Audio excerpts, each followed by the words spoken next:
India's power is growing. India is taken more seriously now than in the past. I'm very happy to see that Prime Minister Modi uses his power for the good of mankind. If we have to talk about peace and you have to describe peace, what is it that you practice? Well, peace is obviously the absence of war. And for a long period, it seemed that we were fortunately seeing a more peaceful world in the past 2 years. Unfortunately, there has been a switch towards a greater degree of conflict in the world. And I think India is one of the hopes for mankind. Because India, I don't have to tell you, is a country of ancient history, of very deep philosophical insights, and of essentially peaceful religions. And I'm very happy to see that this has filtered into the government of this country. And I'm very happy to see that India is ready to shoulder its global responsibility and be a force for peace and equity and fairness in the world. What are your thoughts with respect to Prime Minister Narendra Modi, who has been time and again reiterating that this is not an allowed war, especially with the backdrop of Ukraine and Russia conflict and violence? India's power is growing. India is taken more seriously now than in the past. I'm very happy to see that Prime Minister Modi uses his power for the good of mankind. And this is something we desperately need now. Global leaders who are thinking about humanity, not only the interest of their country. I think that there are important insights in India, in its diplomatic culture, but also in its spiritual culture that is beneficial to mankind. I think that hopefully we've seen empires rise and fall. We've seen the Raj, we've seen the American Empire, and we see the contours of a new world with new great powers. And I think most will agree that India will be one of the superpowers of this century.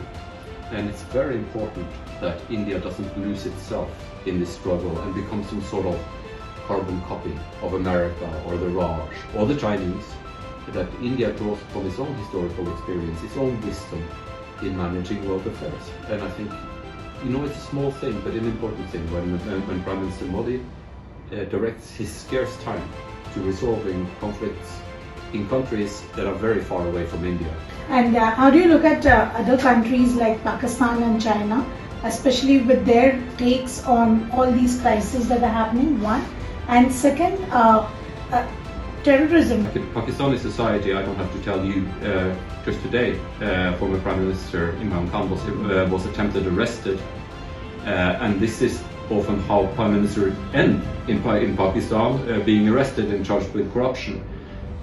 This is a country that maybe needs some help and maybe needs some charity. I think Pakistan finds itself in a very troubled position. But again, if we look at Indian philosophy, we rise together and we think together.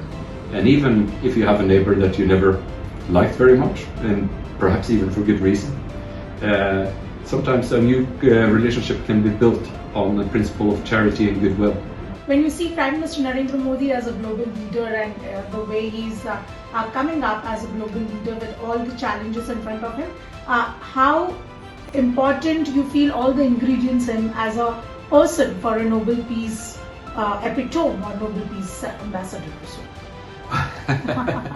Well, I think any leader in the world should aspire to receive the Nobel Peace Prize. Any leader should try to do enough for peace in the world to deserve this award. But the work comes first and the award comes later. So that's Dr. Toje, who's sharing his views with respect to India and yes, India's current state head, that is Prime Minister Narendra Modi. With video journalist Amit Rawat, I'm Urvashi Khona, reporting for Dhanya Modi. For such fine news breaks and video features from ground on your mobile phones, don't forget to subscribe to our channel, The New Indian, by clicking on the bell icon. Also, follow us on the social media handles on Instagram, Twitter, Facebook and Co.